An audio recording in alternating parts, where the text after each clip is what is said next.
Esto es, el cielo es real, pero también lo es el infierno.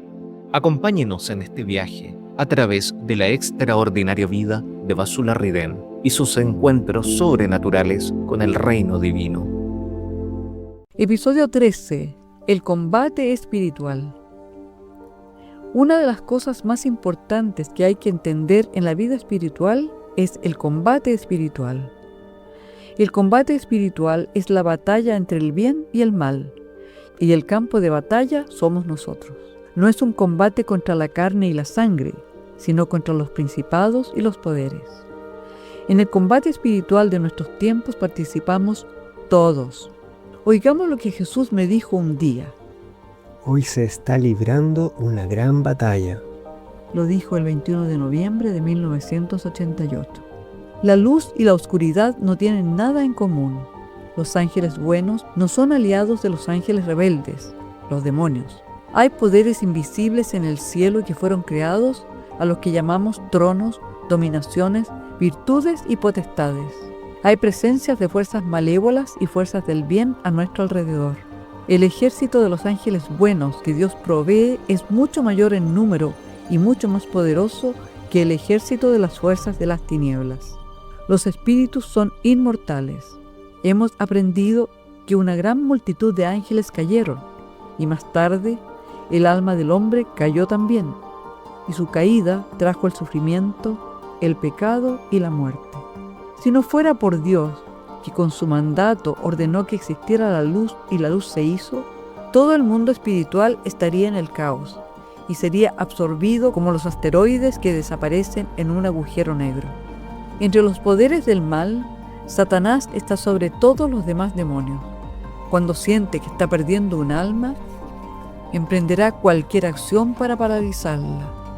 No dudará en utilizar personas, situaciones o incluso todas las leyes de la naturaleza contra aquel que teme perder.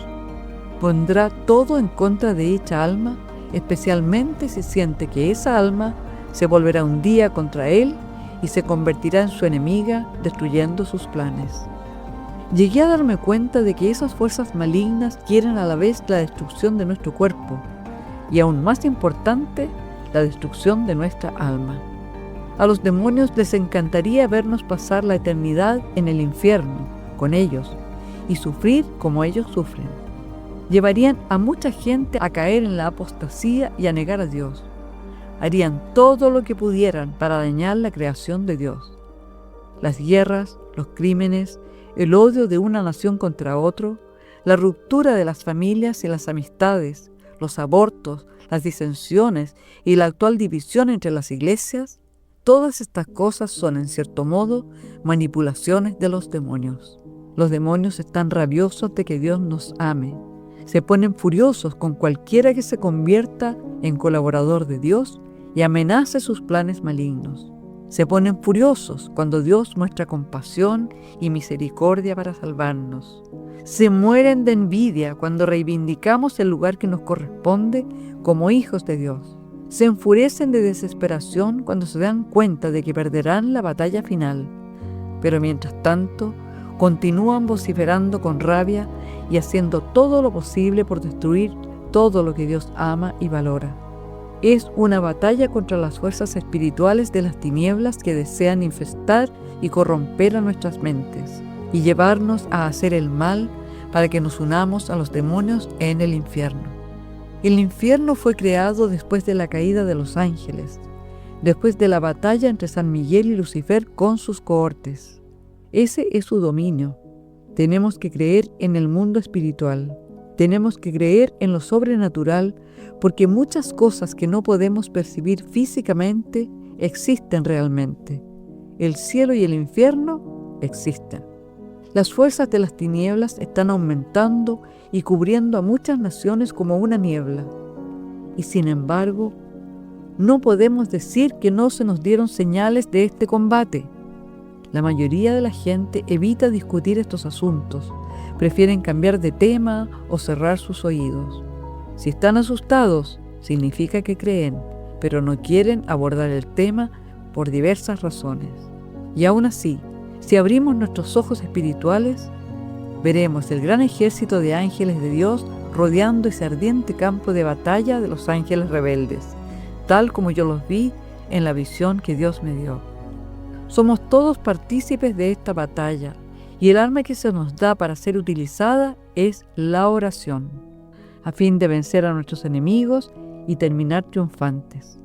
Cuando somos personas de oración sincera, estamos automáticamente del lado de Dios y no debemos temer, incluso en nuestra debilidad, porque el poder de Dios se manifiesta como nunca en nuestra debilidad. La misión que me confió Cristo es la unidad de las iglesias, una tarea por encima de mi capacidad. Sin embargo, Dios utiliza nuestra incapacidad y debilidad para mostrar el poder de su brazo, porque es en nuestra debilidad y en nuestra dependencia de Dios como podemos ser fuertes. Jesús me dijo: Te he dado la virtud de la fortaleza para que sea en ti el principio de todas tus otras virtudes, puesto que estaba preparando tu alma para esta batalla de tus tiempos, donde el bien es deformado en el mal. 22 de junio de 1998. Te recuerdo, pequeña semilla, que estás librando el mismo combate que libraron todos mis profetas. Pueden soplar galernas sobre ti, pueden crecer las aguas para ahogarte, pero nada de esto te podrá vencer, pues yo estoy contigo y tú estás bajo mi atento cuidado para sostener tu fragilidad. 21 de junio de 1999. Los que defienden fielmente a la Iglesia y dan testimonio son para nosotros, La Santísima Trinidad, como antorchas vivientes, porque sus palabras centellean en la oscuridad del mundo. Yo les doy un corazón de guerrero para combatir el buen combate de la fe y la justicia, y unirse en esta batalla espiritual de sus tiempos a mis arcángeles Miguel y Rafael, que son predominantes en fuerza y valientes guerreros de justicia, y observan a través de mi luz cada aspecto del comportamiento humano. 22 de junio de 1998. Dios sabe lo frágiles que somos. Él ve nuestros sinceros esfuerzos que estamos tratando de librar el buen combate, tratando de complacerlo, y aún así no alcanzamos nuestros objetivos. Él puede tomar el relevo. El Señor quiere entrar y salvar la situación, porque eso nos recordará que se trata de su poder y no del nuestro. Esta vida es un combate espiritual, y en ese combate vamos a ser heridos a veces. Puede incluso parecer que hemos perdido el combate y que yacemos muertos en el campo de batalla. Pero entonces Jesús nos pide que acudamos a su Madre, la Virgen María, para pedirle consuelo. Estas son sus palabras. Hoy, en este fin de los tiempos en que la batalla se está encarnizando contra nuestros dos corazones, El de Jesús y el de María, y contra nuestros hijos que dan testimonio de la verdad, yo les digo, corran hacia su Madre bendita que, como una gallina que esconde sus polluelos bajo sus alas, los esconderá a ustedes también bajo su manto. 3 de abril de 1996. Si el mundo les inflige profundas heridas, acudan a su Madre y ella vendará sus heridas con su amor y cariño maternales. 13 de diciembre de 1992. Recuerdo cuando no conseguía cumplir alguna tarea que Él me había pedido a pesar de mis más arduos esfuerzos. Estaba muy desilusionada, pero entonces con la misma rapidez Jesús aparecía y me decía de una manera muy paternal: No te preocupes, solo estás aprendiendo ahora y me complacen tus esfuerzos porque veo que lo estás intentando. Al mismo tiempo, cuando le hacemos una promesa, debemos cumplirla. Nuestra disposición al principio y las buenas intenciones en palabras deben ser seguidas por acciones, para que no se conviertan en palabras vacías. Honramos al Señor cuando nos mantenemos consistentes y fieles hasta el final. A medida que comencé a recibir cada vez más invitaciones para dar testimonio, me acordaba de cómo Dios me había dicho que llena el lugar, serán muchos. Esto fue el 15 de diciembre de 1986. Esto iba a cumplir lo que Dios había dicho al principio. Me había predicho enigmáticamente esas palabras que significaban que a través de su Espíritu Santo en mí, muchos se convertirían por medio de mi repetición de las palabras de Dios. Él me pronosticó que me enviaría con su mensaje a través de los mares, cubriendo el globo, a cada nación y a todas las personas que nunca lo habían conocido. Y así sucedió. Empecé a viajar a muchas naciones, corriendo como un atleta de sprint, como un trotamundos. Algunos me recibieron con los brazos abiertos y acogieron la palabra de Dios con el corazón abierto. Otras veces me amenazaba una batalla desde el momento en que salía del avión. El terror los asalta A los demonios, en plena luz del día y al sonido del Espíritu Santo. me dijo el Señor un día, pero eso entraba en el trato. Ahora estaba entrenada para ser fuerte y mis armas invencibles eran un rosario en una mano y una cruz en la otra. El 7 de enero del 2002, Jesús me dijo: En mi benévola condescendencia me he dignado escogerte, entrenarte y formarte como una atleta. Ahora tengo la satisfacción de verte ansiosa de agradarme, dispuesta a ir al campo de batalla. Todos estamos en esta carrera de una forma u otra, e incluso más cuando estamos comprometidos a trabajar para Dios. Trabajar para Dios es involucrarse en un campo de batalla y estar colocado en primera línea. Debemos comenzar bien nuestra carrera, y Dios nos animará a terminarla, completando cualquier misión que nos haya dado, y a salir triunfadores, ganando el premio para poder decir, como San Pablo: he peleado el noble combate, he alcanzado la meta, he guardado la fe. Esto es Timoteo 2, versículos 4 al 7. Por lo tanto, Dios puede entrenarnos para ser fuertes en ese campo de batalla y no correr sin rumbo, como pollos sin cabeza, sino con la intención de ganar, diciendo lo que dijo San Pablo: así es como yo corro, tratando de ganar. Así es como yo lucho, sin pegar palos al aire. Corintios 1, versículos 9 al 26. En un momento dado me invitaron a hablar en Puerto Rico. El obispo había decidido organizar el encuentro en el que se conoce como la Santa Montaña, donde hay también una iglesia. Se reunieron 7,000 personas en la cima de la montaña. Sin embargo, no todo el clero estaba a favor de la invitación que me había hecho el obispo, y esto creó división entre él y el clero. Durante toda la preparación del encuentro, un sacerdote en su diócesis se opuso constantemente al pobre obispo y a mi venida. Decía que todos los demás cristianos, fuera de la Iglesia Católica Romana, eran cismáticos.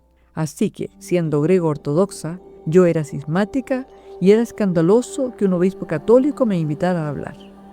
El prejuicio y el orgullo pueden cegarnos y nos hacen cerrar nuestro corazón con frecuencia y alimentar el mal y el conflicto allí donde Dios había querido el bien. Cuando llegué al encuentro, vi a ese sacerdote sentado en primera fila con una pequeña grabadora. Sentí pena por él, porque estaba sudando y acalorado por haber subido la empinada montaña para llegar hasta allí. Cuando yo estaba en la mitad de mi charla hablando del Espíritu Santo, noté de repente que la gente se agitaba mucho y ya no me miraba a mí, sino al sol. Y a muchos les pareció que el sol empezaba a girar rodeado de distintos colores. Yo me di la vuelta y vi este milagro, pero solo durante un momento, y luego volví a leer el mensaje de Jesús.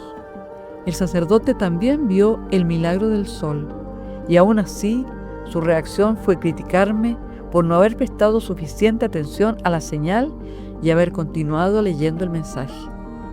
Esta señal extraordinaria del sol se manifestó tan poderosamente y tan majestuosamente que produjo gran reverencia por el mensaje que estaba leyendo.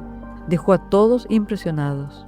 Los que habían tenido dudas previamente vinieron a decirme que no solo habían visto girar el sol, sino que también habían visto el santo rostro de Cristo en el cielo y en mí.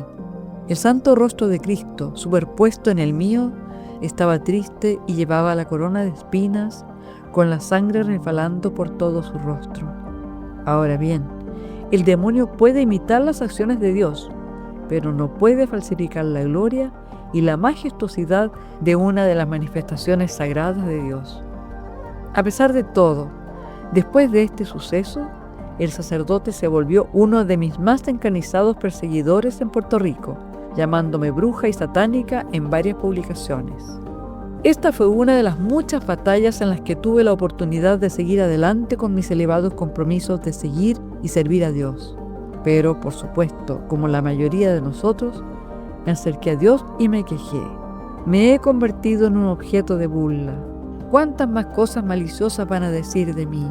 Incluso en pago a mi amistad me denuncian, aunque todo lo que he hecho ha sido tu voluntad y no la mía. ¿No vas a defender mi inocencia? Dios respondió con estas palabras: No temas, porque yo estoy cerca de ti.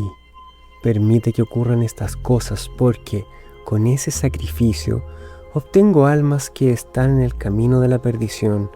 Ah, Vasula, un día te enseñaré la inmensa multitud de almas que salvé por medio de las heridas que te infligieron tus detractores y a través de tus actos de reparación. Mi amor por las almas sobrepasa todo posible entendimiento, y te digo que mi sed por las almas miserables es muy grande. ¿Cómo puedo, pues, permanecer indiferente? ¿Cómo, cuando multitud de naciones caen en la apostasía y la rebelión? La rebelión de hoy es aún mayor que la gran rebelión conocida en el pasado. Salmo 95, versículos 8 al 11. ¿Acaso abandona un pastor su rebaño? Yo soy su pastor y amo mi pequeño rebaño. 26 de junio de 1994. A nosotros los humanos no nos gustan las pruebas por las que pasamos.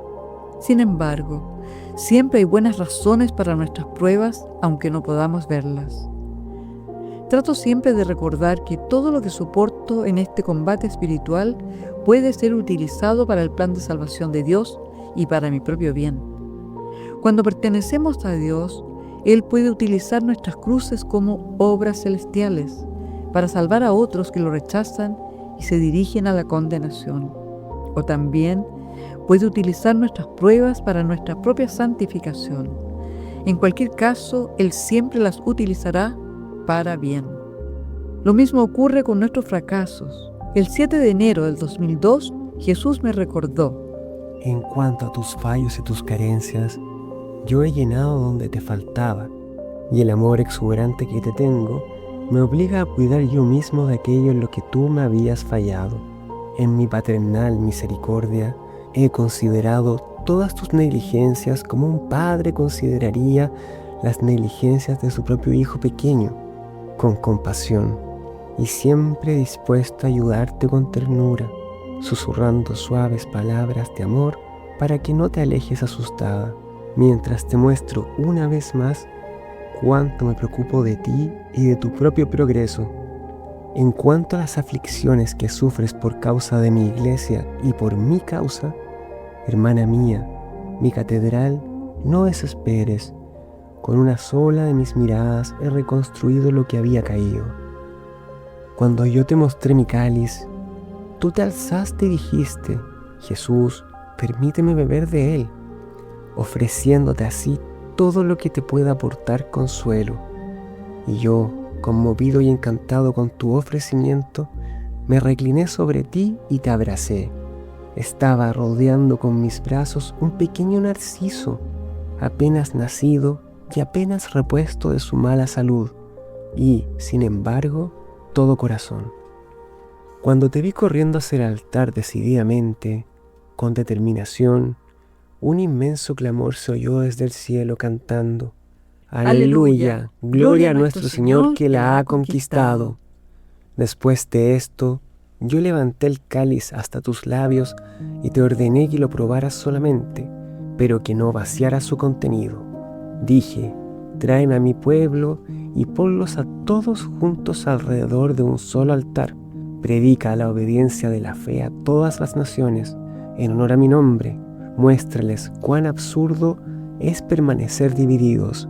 Yo estaré siempre a tu lado. Y yo Animada y llena de su amor, le contesté: Señor, en la locura de tu amor me has buscado y me has encontrado. Cuando estuve en apuros por todos lados, tú elevaste mi alma para remontarme a los cielos contigo y librarme de las lenguas malintencionadas. Esas lenguas me tumbaron varias veces, pero nunca consiguieron matar mi espíritu y no lo harán jamás, porque tú eres mi refugio. Dios también me mostró cómo las palabras del libro de Daniel, el profeta, son tan relevantes para nuestros tiempos.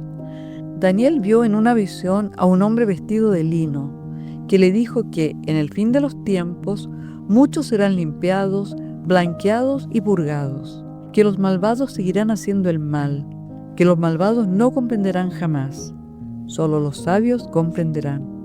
Todos estos acontecimientos ocurrirán en el fin de los tiempos, y la señal será que el perpetuo sacrificio será abolido y la desastrosa abominación de la desolación será erigida en el lugar sagrado.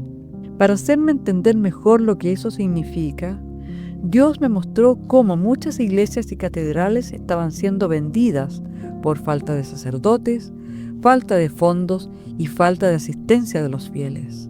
Estas iglesias están siendo convertidas en restaurantes caros, hoteles, cafeterías y casinos.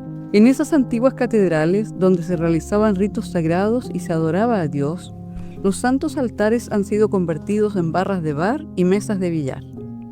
El santo altar era el lugar sagrado donde en otros tiempos los sacerdotes llevaban a cabo la consagración, el sacrificio perpetuo de Cristo, en el que el pan y el vino son transubstanciados en el verdadero cuerpo y la verdadera sangre de Jesucristo.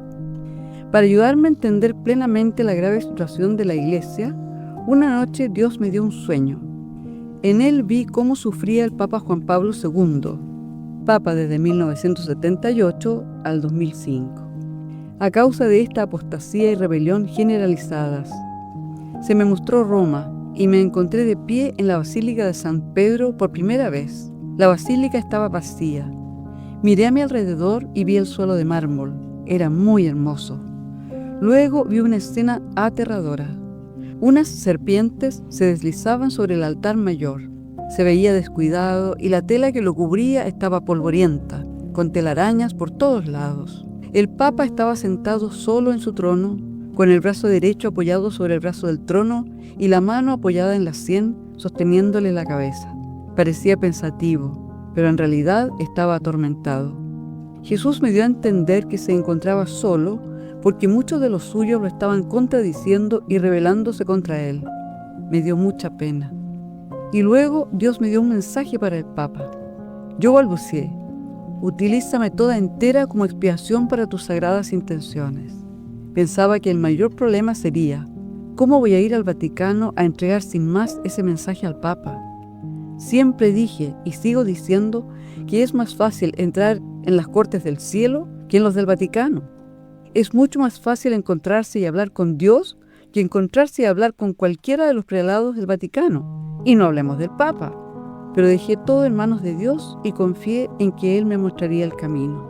Más que nunca, yo simplemente debía obedecer. Así que partí hacia Roma, sin ninguna cita ni la menor idea de cómo iba a encontrarme con el Papa. Viajé en tren con un sacerdote amigo y finalmente llegamos a Roma, la ciudad eterna. Visitar Roma es una experiencia increíble. Por cualquier lado que se mire hay restos del gran imperio romano y de los monumentos que sus gobernantes construyeron para que sobrevivieran a sus cortas vidas. Por encima de estas ruinas hay una estructura todavía en pie, construida por estratos, siglo tras siglo, sobre los huesos del gran apóstol, la Basílica de San Pedro. Cuando uno llega a San Pedro, la puerta de entrada del Vaticano, no puede evitar maravillarse ante esa visión. El genio de algunos de los más grandes y más dotados artistas de la historia, incluyendo a Miguel Ángel, te rodea. Todo fue diseñado como un tributo a Dios, una sinfonía en mármol, granito y arte digno de admiración. Los constructores buscaron exponer la gloria de Dios y se nota. De pie dentro de la basílica, uno se siente poco más que una mota de polvo en el medio de su grandiosidad. Y ahí estaba yo, llamada por el Creador, tratando de buscar la manera de entrar en ella para encontrarme con el Papa. Sabíamos que cada miércoles el Papa recibía a los fieles en una audiencia general que se llevaba a cabo en la gran aula del Vaticano. La admisión se efectuaba solo con billete de entrada, así que corrimos a la oficina del Vaticano y conseguimos obtener 2. La oficina reparte estas entradas al azar y en ellas se indica el sector y la fila donde uno debe sentarse. Nadie puede hacer una petición especial, uno está obligado a ir al sector indicado en el billete. Una vez dentro, empecé a ver el plan de Dios en acción, porque nuestras entradas nos colocaban justo al lado de la valla del sector, junto al pasillo por el que pasaría el Papa. Si hubiera estado sentada en otro lugar, no hubiera sido capaz de realizar la locura que estaba a punto de hacer. La sala estaba a tope, con 4.000 personas del mundo entero. Todos estaban contentísimos, cantando a voces y anticipando con emoción la llegada del Papa. Yo estaba tranquila, pero muy contenta de haber llegado tan lejos. Ahora tenía que ponerse en marcha mi misión imposible. Cuando el Papa entró, las aclamaciones fueron incluso más fuertes. Él pronunció su alocución y cuando terminó, empezó a recorrer lentamente el ancho pasillo, primero de mi lado y luego pasaría al lado opuesto para recorrerlo en sentido inverso, bendiciendo a la gente mientras pasaba, pero sin detenerse en ningún momento porque era contrario al protocolo. Mientras se acercaba a mí, saqué el papel en el que había escrito el mensaje. El Papa se detuvo justo enfrente de mí, mirando y bendiciendo a la multitud detrás de mí a lo largo de mi fila. Yo extendí la mano y deslicé el mensaje en la suya. El Papa debió sentir que le deslizaban algo en la mano, pero como estoy segura de que le ocurre esto muy a menudo, consiguió ponerlo de vuelta en la mía. Todo ello sin cambiar lo más mínimo de expresión y sin dejar de sonreír sencillamente, antes de proseguir con calma su camino. Sentí que se me caía el alma a los pies. He fracasado, pensé. Entonces sucedió algo extraordinario. Justo detrás de mí había un sacerdote polaco, de pie en su asiento, casi apoyado sobre mí, que llamaba entusiasta al Papa sin parar. El Papa volvió la cabeza para mirarlo y sonrió, reconociendo a un compatriota. Y luego volvió sobre sus pasos, cosa que no hace nunca, y se detuvo precisamente delante de mí, una vez más, mirando al sacerdote. Yo alargué la mano, tratando de llegar al ancho fajín que rodeaba la cintura del Papa, y metí dentro el mensaje con facilidad. Justo al hacerlo, el sacerdote, inclinándose precariamente sobre mí, agarró mi brazo para mantener el equilibrio y llevó mi mano al fajín del Papa. Entonces me di cuenta de que se veía la punta del mensaje y que lo descubrirían sin falta, así que alargué de nuevo la mano y empujé el papel bien dentro del fajín. Sabía que más tarde, cuando el Papa volviera a sus habitaciones y se quitara la sotana, el mensaje se caería del fajín y él lo leería.